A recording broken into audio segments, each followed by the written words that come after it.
Hello everyone, this is CA Rekha. So in today's session, I'll be discussing about internal control. In the last session, we covered the topic of risk assessment. So this is a continuation to that chapter, risk assessment and internal control. So I'll be discussing about what is internal control, what is the composition of internal control, what is the basic objective of implementing an internal control, then what are the limitations and relevance with respect to internal control, and what are the different components of internal control in today's session. So we'll start with what is internal control and why it is necessary. So as we all know, the basic objective of an audit is to give an opinion on the financial statements so that the financial statements are representing a true and fair view of the organization. So similarly, there are n number of other responsibilities with respect to an auditor. He has to make sure that the management is doing its functions properly. So what are the management functions? One of the management function is safeguarding of the asset. The next is preparation of the financials with respect to the applicable financial reporting framework. Then compliance with the laws and regulations. And in general, the governance is working fine. That means the operations are carried out in an effective and efficient manner. So all these things will be communicated to the management through the auditor's report. So now comes the relevance of internal control. So internal control, if internal control is present, then the extent of the audit procedures, whatever the auditor is applying in order to check whether the data is reliable, whether the source of data is, it is representing accurate data. So everything, whether the data is consistent, so everything will be lessened. Actually, if the internal control is proper, if it is very much effective, then the extent of audit procedures can be reduced. So now we'll see what is internal control. So as we all know, internal control is a policy or procedures or any kind of processes that is designed by a particular organization.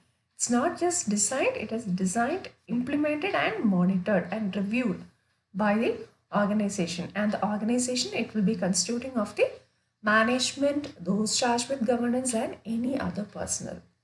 And why they are implementing the internal control.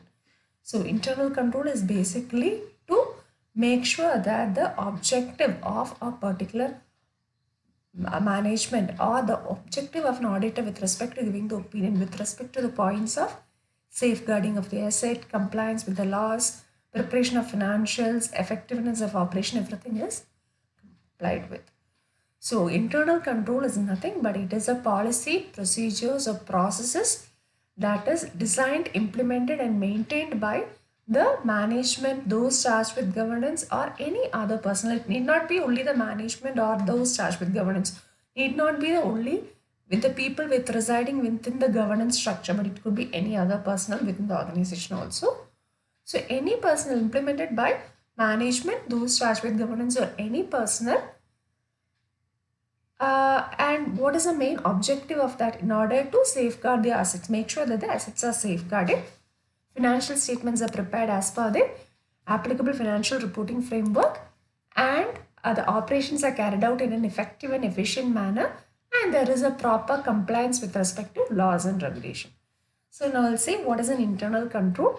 Internal control, what is an internal policy, procedures and processes, and how it should be means it should be designed, implemented and maintained properly, and by whom? It should be done by those charged with governance or management or by any other personnel.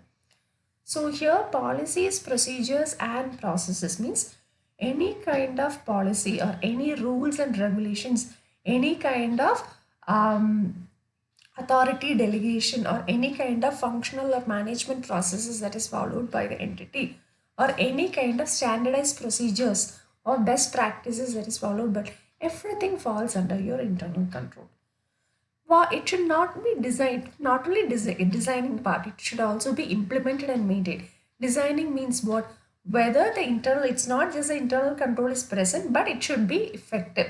It should be such that it is able to capture or it is able to intimate the management for any kind of risk or any kind of risk due to fraud or any kind of risk due to this that could result in a material misstatement in the financials. So it should be able to prevent, detect, and correct the misstatements at the regular intervals. So when you're telling about internal control, make sure the main function of internal control is with respect to prevent, detect, and correct. It should be able to prevent any kind of mishappenings or events from happening which could cause a kind misstatement in the financials, or it could pose a risk to the entity. It should, if it is not able to prevent, it should be able to detect what has happened, and in the future it should make sure that such existing events or such conditions are not coming up in the future, or it is able to correct those whatever events that has happened to make sure that it is not happening in the foreseeable future. So all these constitute your designing part. So design internal control should be designed in such a way that it is able to able to prevent, detect, and correct the risk of material misstatements. Now it should be implemented. Implemented means what? It should be there. The internal control should be present, not just be designed. It should always be present. There should not be any lacunae in the working of internal control. There should not be any break in the working of an internal control. It's not just that I have kept an internal control. There are proper internal controls, and once the designing is over, it is not implemented. It should be implemented, and it should be effective. It should be effective in its operation. It should make sure that whatever is the objective of internal control is being fulfilled. And finally, maintenance part. Maintenance and review. It's not just that I keep a design, the entity has a good internal control system and it is implemented properly, but it is not being maintained. Any kind of a break in the internal control, any kind of a break in the service, or any kind of lacunae in the working, it should be clearly monitored and it should be reviewed periodically. Say for example, I'll give you the example of a particular surveillance system. So I have a surveillance system. So I think this example I've already given once in one of the sessions, I guess. Similarly, I have my like a few of in my house. I'm leaving to work, so I want to make sure that whoever is there in the house or whoever is there in the office, they are being monitored. I want to know what is happening at the other place when I'm not there. So what I do is I buy a surveillance system, 24/7 surveillance system or CCTV camera, and I buy a good quality one, a one of a reputed from a reputed company. I check all the quality specifications. I make sure that it is fulfilling the objective of capturing whatever is happening, even if there is no light or even during the night time, it is able to capture in the whatever picture or whatever video it is capturing. It is of high quality. I am able to view, and even I am able to view it real time at any place, whichever place I am able to see that. So there is no kind of a disturbance in the working or continuity of with respect to that particular CCTV or surveillance system in capturing whatever is happening in the house. Everything is fine. So the design part is perfect. So I buy one such camera and I implement in the house or in the office. Now, where should I implement? That is the next question. It is not just that I implement outside the office or just at some nook and corner. I should be implementing at the vital or pivotal points. It should be like wherever there is a risk of something happening, wherever there is a risk of any kind of mishappenings that could happen in those places, the vital or pivotal points, I should be able to implement this. I should be keeping these cameras, right? And I should make sure that these cameras, whichever is placed at those points, it is effectively carrying out its operation. That is, nobody is able to mask it or nobody is removing it. So it should be such that that particular point, whichever I am placing that particular camera, it is able to effectively operate from there. That is your implementation part. I am buying one from a reputed company and I'm implementing it at certain pivotal points so that it is able to capture everything that is happening in that particular organization. Now, is it enough that I just buy, I keep and then leave just like that? No. Say for example, for the first 1 week or so for the first 2 to 3 days, it is working fine. I am also constantly reviewing and monitoring.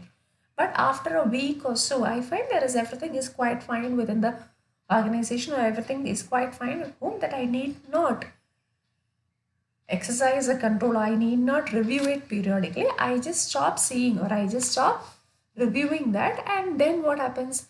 I just stop reviewing that, and finally what happens is I tend to believe that since the internal control or since the CCTV camera is present, it is taking care of everything. That kind of mentality sets into me. So the main purpose of keeping the internal control, of main purpose of keeping a CCTV camera is lost here. So it is not just that I design and implement it properly, but I need to review it properly.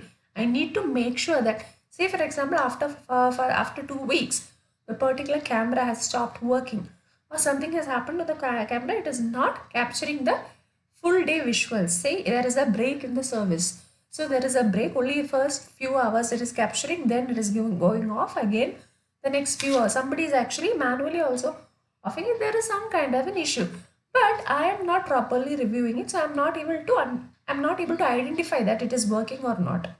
So such kind of situation could also arise. So it is not just I keep a camera, keep a good quality camera at certain points and leave.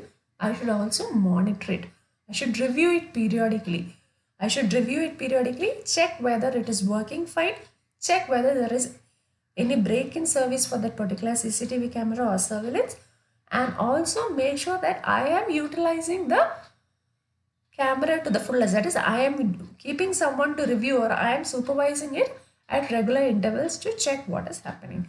So all these three together will only constitute an effective internal control. If any one point of this is missing, then still we cannot say the internal control is effective. So it should be designed, implemented and maintained properly. And by whom? Those charged with governance. Those charged with governance, people who are at the topmost level of the organization, who are mainly associated with strategy or decision making, who are the people who are infusing the capital into the company. They are those charged with governance, or with the management. Management can also do that. Management who are responsible for the day-to-day activities of the organization, who are responsible for asset safeguard, responsible to make sure that all the financial reports or all the financial statements are prepared as per the applicable financial reporting framework, or whether there is proper compliance with the laws and regulations. These are the people who are responsible for that. So that is a management, and it could be any other person, need not be the management, need not be those charged, any other person within the organization also. Say for example, an accounts manager, or say for an accountant. So that comes under your segregation of duties. How each and every work is allocated to different strata of people, or different strata of the employees. So again, any other personnel could also be in charge of internal control. So internal control is nothing, it is a policy, procedures or any processes that is defined, designed, implemented and maintained by the organization. The organization, it constitutes those charged with governance, management and other personnel. And what is the objective? With the objective of providing a reasonable assurance. Again, I am stressing the word reasonable assurance. It is not an absolute assurance. There is only reasonable assurance here. It is the highest level of assurance that the auditor can give. Why it is a reasonable level of assurance means even though the control is 100% effective, there is a chance of any kind of an inherent risk. There might be inherent risk. That is an inherent limitation in an audit. So I cannot give an absolute assurance. It can only be a reasonable assurance with respect to what? Provide a reasonable assurance with respect to what? Reliability of financial reporting. As I told you, when the controls are effective, the source data or the data which you are taking or data on which the financial statements are based will be accurate and consistent. So reliability will be more. So first objective is what? To provide reliability of financial reporting.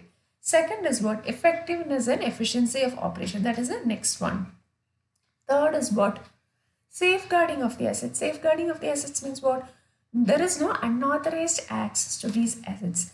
Nobody who doesn't have an access is not accessing the asset. Only authorized persons have access to these particular assets.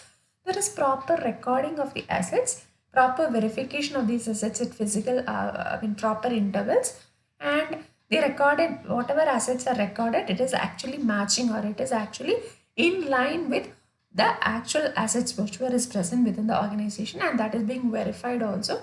So all these will come under safeguarding of assets.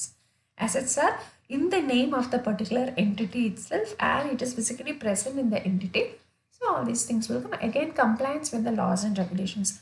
So that again we can check with respect to whether the entity is complying with the applicable laws. Say for example, a company is complying with all the necessary compliance procedures with respect to Companies Act, Banking Regulations Act.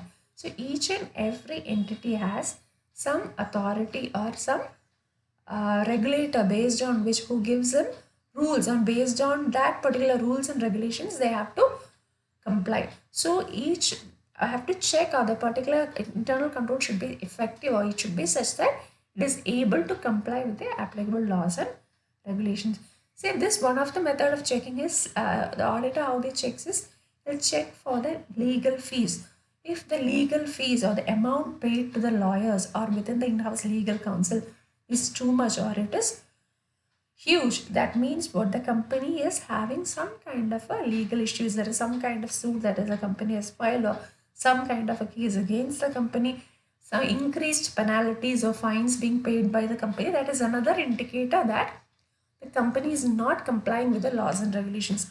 Why should it pay increased penalties or increased fines? If everything is proper, if all the laws are complied with, this condition will not have prevailed, right? So when the penalties or when the fines are increased or when there is a huge legal fees, in such cases, there is an indication to the auditor that there is some kind of a non-compliance with the laws. So the basic objective is what? To provide a reasonable assurance that the financial statements are prepared as per the applicable financial reporting framework and there is a reliability in financial reporting. The assets are safeguarded. There is an effectiveness and efficiency in the operation, and also there is a compliance with the applicable laws and regulations. Now, how does the organization make sure that the objective is being fulfilled? There are many ways that the organization is um, finding out. Our organization make sure those objectives are fulfilled. What is that? Then we come to the concept of composition of internal control. What it should be there in internal control in order to achieve these objectives. So we'll see the composition. So we have seen what is internal control, who implements the internal control, and what should be done with the internal controls. Then what is the objective of internal controls? Now we'll see what is the composition of internal controls. What does a particular internal control constitute in order to achieve the I above mentioned these particular objectives. Now, first one is effective operating and accounting procedures. So, composition first one is effective accounting and operating procedures. Effective accounting and operating procedures means what? They should be well defined. Operating procedures, accounting procedures, there should be a proper segregation between what the accounting and custodial functions. There should be a proper segregation. Clear demarcation of duties should be there. That is one of the thing. Then operating procedures means what? There should be proper documentation. Documentation should be maintained at each and every stage. It is not that I do a process or one of the employees does a process. Next time it is done in a different way by the same employee or by the different. There should be proper documentation. Then what? All the transactions should be recorded accurately.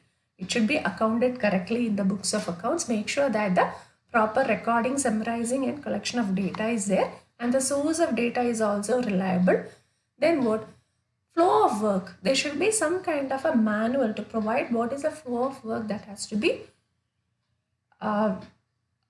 implemented or that has to be used by the particular employees or staff of the organization. And there should be a break in the chain of work. Break in the chain of work in the sense no single person is handling end-to-end operation. That is again coming under your segregation of duties. Segregation of duties means duties are segregated. No one person is in charge of any particular job or any particular transaction from the beginning to the end. Then what? It also what there is who is the authority for approval of transaction. Again, that comes under your operating procedures. Recording of transaction, then authority to enter video.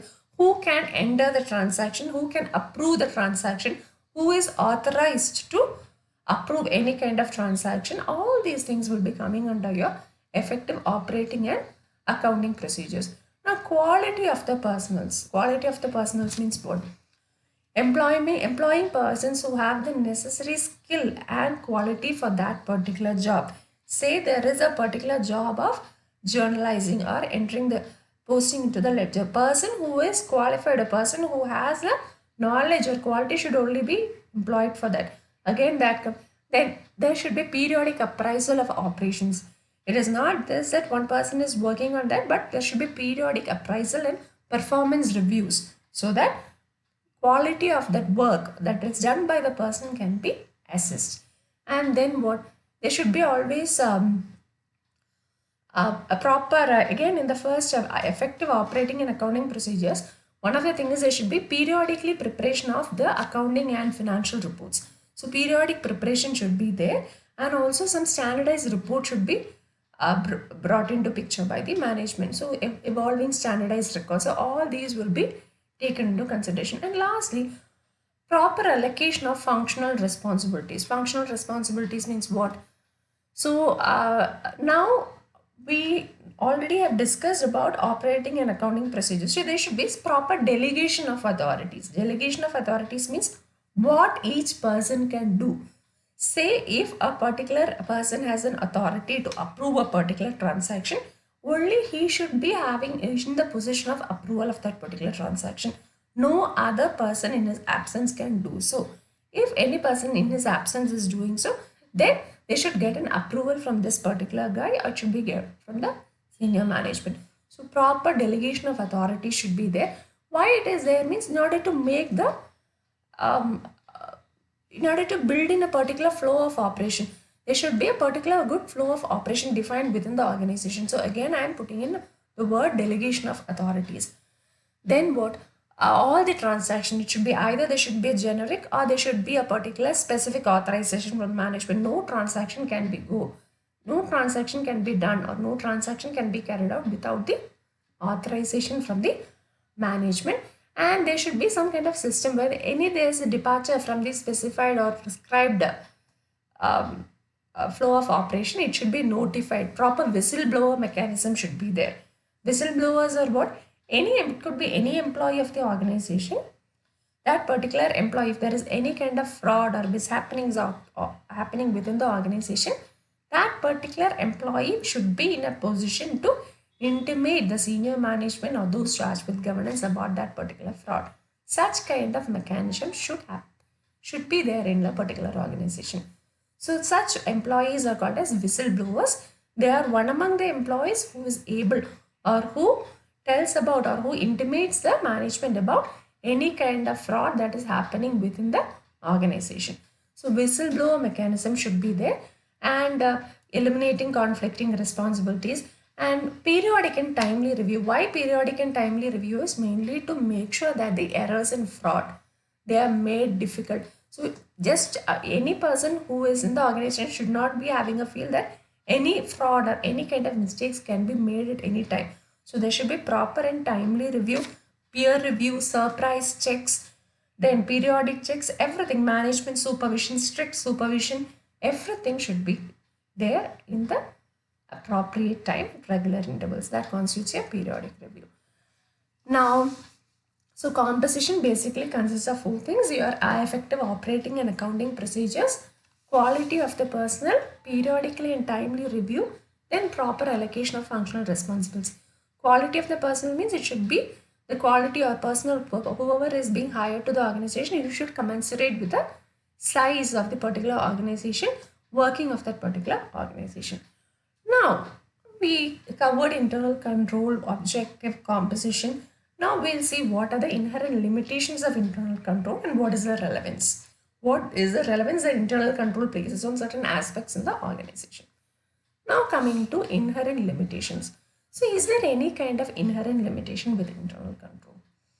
We already said that internal controls are policies or procedures and processes defined by the organization. But we also said that in order to give a reasonable assurance, it is never a absolute assurance. There itself, we have some kind of limitation, because when I use the word reasonable assurance, that means there is some kind of limitation in the opinion that I can give. It is not an absolute assurance. It is only a reasonable assurance. So there itself I can come to a conclusion there are some inherent limitations in internal control, implementing internal control. So what are the inherent limitations in implementing internal control? Now we'll see. First is human error or misjudgment. What is human error or misjudgment? So firstly, there is always a particular scope, or there is a chance of human manual error while recording the transactions. It should be during the collection of information or even during posting in the ledgers, journalizing. It could be in any place.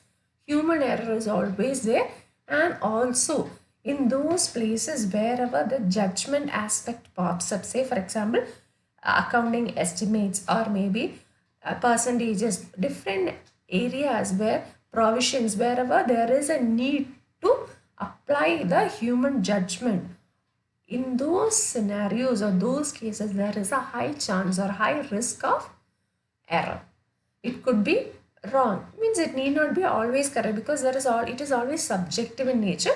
So whenever there is a human judgment, or whenever there is a judgment or with respect to your estimates, your provisions, your percentages, there can be there is a small percentage of risk with respect to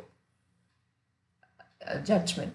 Second is collision between employees and circumvention of controls. What is collision between employees and circumvention of controls?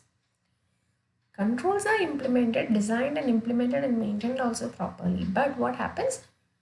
Employees themselves might try to make sure that the controls are ineffective. Say for example, one of the employees is there. So he is actually not, he is taking a day off from work. So what he does, he is asking one of his friends to take the ID card, swipe for him, enter the facility and then check the mails and reply the mails from his own mail ID. He is giving the username and password. He is compromising with his password or user credentials and asking his friend or his co-worker to log in as if he is being logging in and reply to the mails whatever he has received. So in record, actually it is like he is present in the particular office during that particular day, because his swipe card has been swiped, he is replying to the mails, but actually he has taken off. Now what happens when his friend needs a leave or when he needs a break? He will do the same thing with this particular person. He will ask this person to swipe for him and check the mails for him and reply for him. So what happens? Is there any use of implementing the control? One of the control is to access a system. Only authorized persons can access the system. Now his friend is not an authorized person, but still he has compromised, or he has given or shared his password and user other credentials with his friend to log in and see his mails and reply and also do any other work as mentioned by this person. Similarly, he also does. So even though controls are there could be some kind of collision between the employees. There could be some kind of a mutual circumvention of controls. Say it is not this case. Sometimes the management itself might be responsible for circumvention of controls. Say there is one customer who has been there for a very long time with a particular company. Now the customer is facing some kind of issues of loss or some kind of a payment problems. Now what happens? Normally the credit period is 90 days. Within 90 days I need to get the payment. But since he is a very old customer, the management is making sure that, or it is altering the software or altering the software edit checks to make sure that the total credit period is not 90 days for him, but he is allowed to pay up to 120 days. Now, control is to make sure that the payment is received on a timely basis and it is recorded for that particular period. Now, once a particular 90 days is shifted to 120 days, what happens?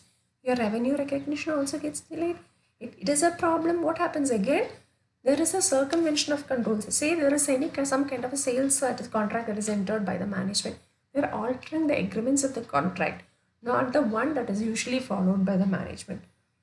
Again, there is a circumvention of controls. Say delegation of authorities, abuse of authority. One person, as per the delegation of authorities manual, he is supposed to authorize those transactions. But say for in his absence, he is asking another person, maybe a junior level person, to authorize it. So that person, even without intimating this particular person who is actually supposed to authorize, he can authorize any transaction. Or person who is in position, say for example, he is in payroll. One of his relatives also is there in the company, and he is in a position to give the bonus or maybe increments to the employees. Say he is actually increasing or the bonus percentage or increasing the increment to the one particular employee who is his relative. So again, what happens? It is abuse of authority. There is a circumvention of control there. So all these are coming under your limitations: collision between employees, circumvention of controls, abuse of authority, management manipulation. Again, management manipulation could happen, right? That means, say for example, they wanted this much of turnover by this year end, but actually this much has not happened. What they do, they actually try to push the sales team or the marketing team to make sure that they put more entries in the financial to make sure that the sales is reach that particular limit. So in order to reach their particular goal or sales goal, there could be a lot of entries. That is why when we all that's why there's one kind of checking whether there are too many entries towards the month end or year end. That means what? It need not be the actual, it might be only book entries. Actual sales might not have happened. So in order to make sure the target is reached, or in order to make sure that sales turnaround is reached, it could be manipulated. So again, because of the management pressure, the team members within the sales or marketing team could do that. So again, it is a classic example of management manipulation. Now, handling unusual transactions. What is handling unusual transactions? So transactions are, if it is in the regular course of business, normally all the process and policies or procedures within the organization will be defined, keeping in mind what these transactions are happening on a day-to-day basis. If this happens, then I need to do in such a way. Or this happens, this exception comes, I need to check these things. So all these things will be put into effect with the thought that these are happening on a regular basis, on a routine basis. Suppose there is some kind of a unusual activity or unusual transaction and that is a quite significant amount. What happens? Will the internal control be in a position to capture that? No, because controls are defined only for routine transaction. It may be able to, but it not be effective in projecting the risk associated with such transactions. So again, another risk is with respect to handling unusual transactions. Say there are related party transactions, some kind of a transaction with respect to the sister concern or with respect to the relatives of the key managerial persons. In those cases, how I am recording a sales for a normal customer, it is different from how I record the sales for a relative, or how I record the transaction with respect to sister concern. So again, controls might be circumvented. So handling initial transactions, again, it might not be good enough. Then inadequate controls with changing conditions. Inadequate controls with changing conditions means what? Say previously all the entries were manual. So in such a case, there what is the main control was, there was proper periodic review, there was proper checking, there was proper supervision by the management, everything was there. But now all the systems are computerized and there is a new ERP that has been implemented also. So there is a technological change, there is a technological takeover in the particular company. In such a cases, will the supervision or manual checking or peer review work in the same way? No. There should be some built-in controls within the system. There should be proper edit checks, proper authorization, proper authentication given, proper checking, proper making sure delegation of authorities, making sure that only the persons who are authorized can enter the system, enter the data, make changes or delete anything. So controls change as with the circumstances or conditions. So whatever controls that was there or pre-existing which was sufficient might not be sufficient when the condition changes. Now, reasonable assurance due to inherent limitation of audit that we already discussed, because Audit, with respect to audit, there is always an inherent risk involved, because audit evidence is always persuasive in nature. It is never conclusive. Whatever audit evidence I am getting, it is only persuasive. It is never a conclusive evidence.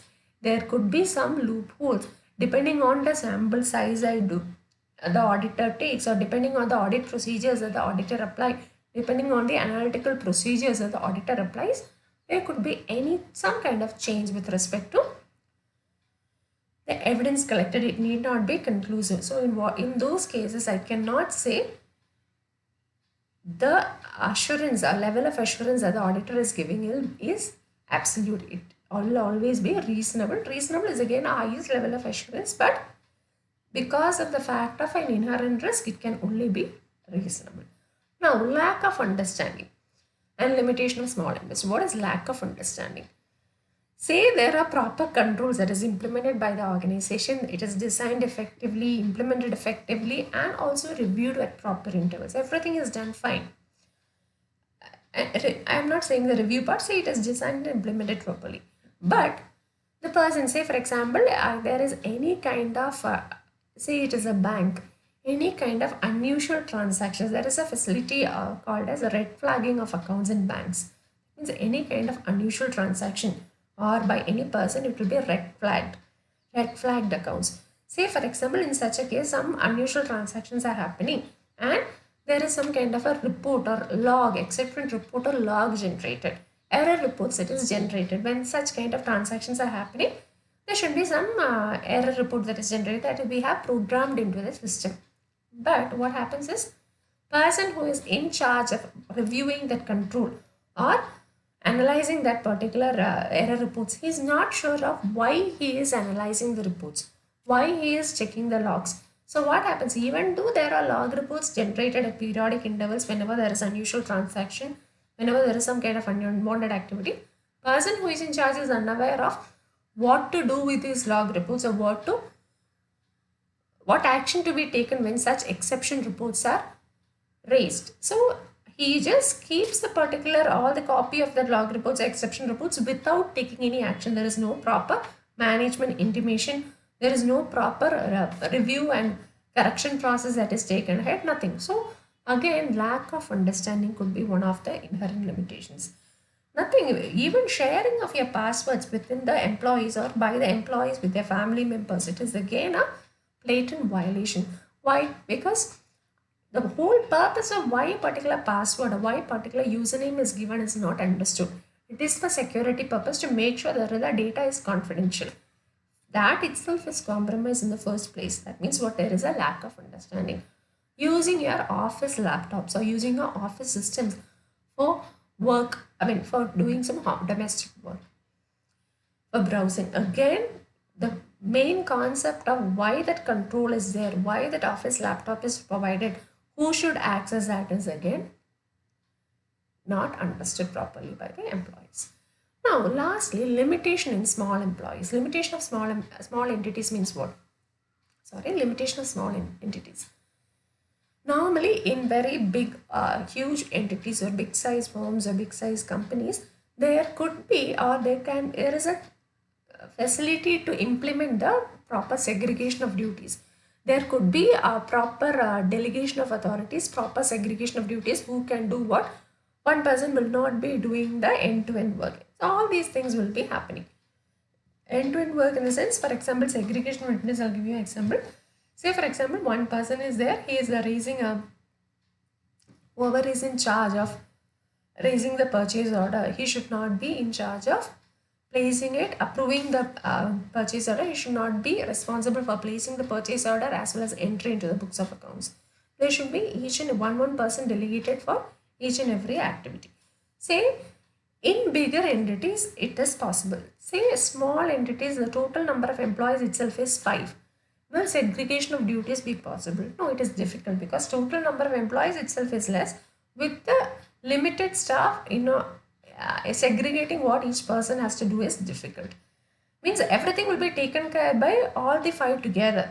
There will be no proper segregation of duties.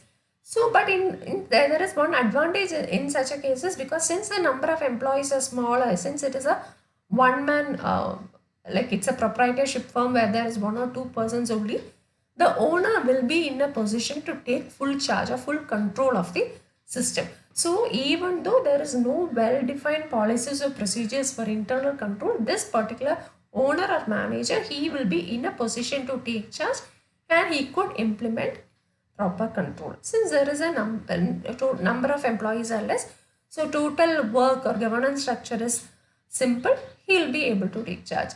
But there is also another risk. Say very, very small entities, if only one person is in charge of all the activities, there could be a chance of fraud.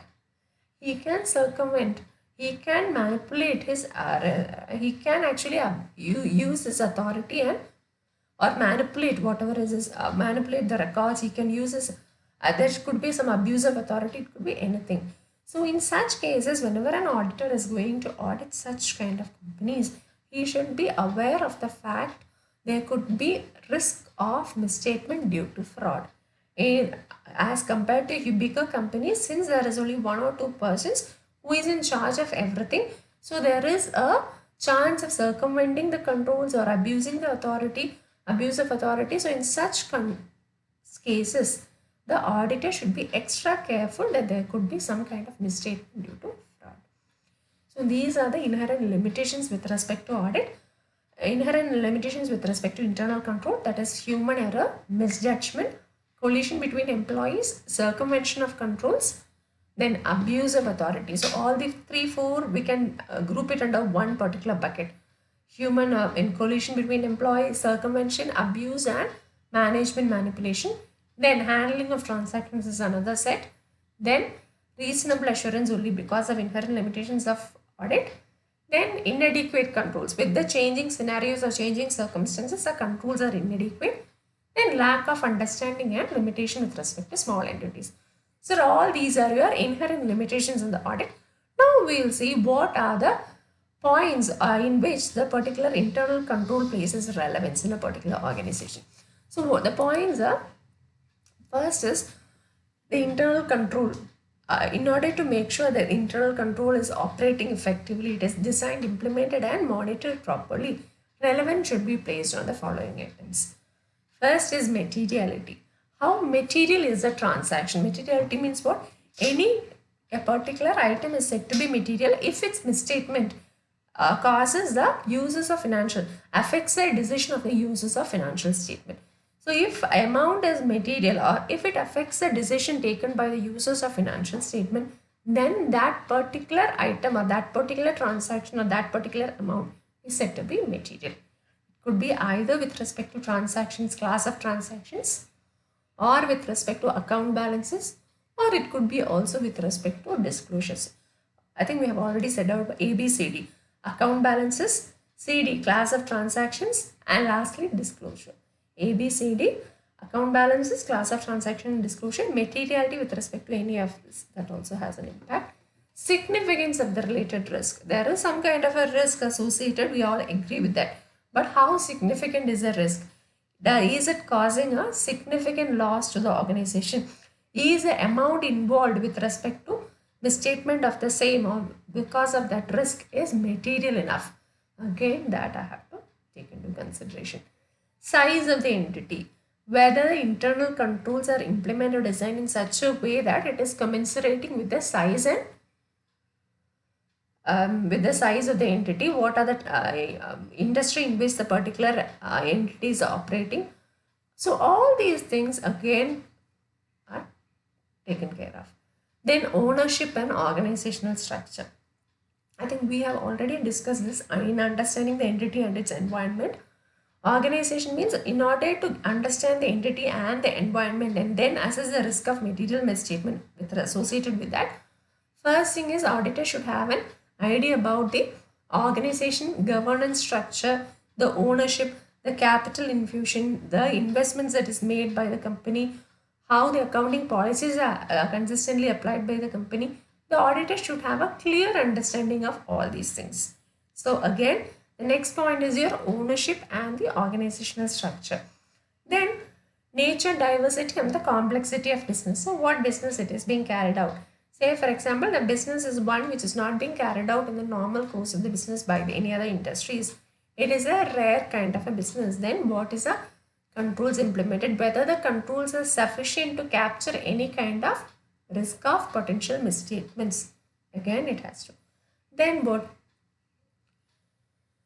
Regulatory requirements required on reporting. So whether the particular internal control is such that designed such that it is able to comply with the regulatory requirements for that particular organization, whether the laws and regulations are complied, it is able to monitor that.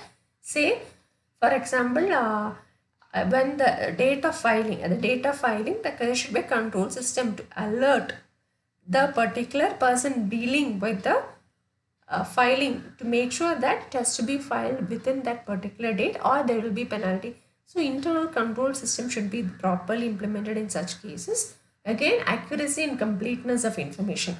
So how accurate and complete the information is. So how accurate means, again, reliability of the source data. So controls has to be effected, should be proper validation, proper edit checks.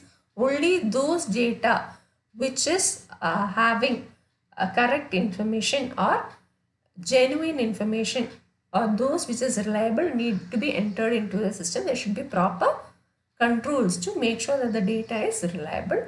Then safeguarding of assets and unauthorized acquisition. Safeguarding, I already told you, the assets, it should be accessed only by people who are authorized, and there should be a proper verification of these assets regular intervals. Whatever is the difference between the recorded value of the asset and those it is actually present should also be noted, and it should be made sure that assets are in the name of the company. It is physically present. It is not just there in the books. It is also there, and there is no unauthorized acquisition of the same. Say for example, company's property are in many cases used by the employees of the organization for their personal purposes. It's not for the official purpose. So unauthorized usage, unauthorized acquisition could also come into picture. Now again, with respect to internal control also, what is the type of internal control that is being implemented? Whether how complex are the systems? Say for example, the systems are very complex, but the internal control, whichever you are implemented, is not enough to capture the entire transactions or not enough to cope up with the systems that is being implemented in the particular company or entity, or how the controls are functioning. So all these things again together has to be taken into consideration while considering the relevance of with respect to relevance. So now we'll go on to the next topic of internal control, components of internal control. So in this session, we discussed about what is internal control, what is the objective, what is the composition, what is the inherent limitation, and what is the relevance of internal control. So in the next session, we'll be seeing about what are the components of internal control, and whether the implementing a control itself is enough, or can we say all the risk is avoided just by the implementation of an internal control. So we'll see in the next session.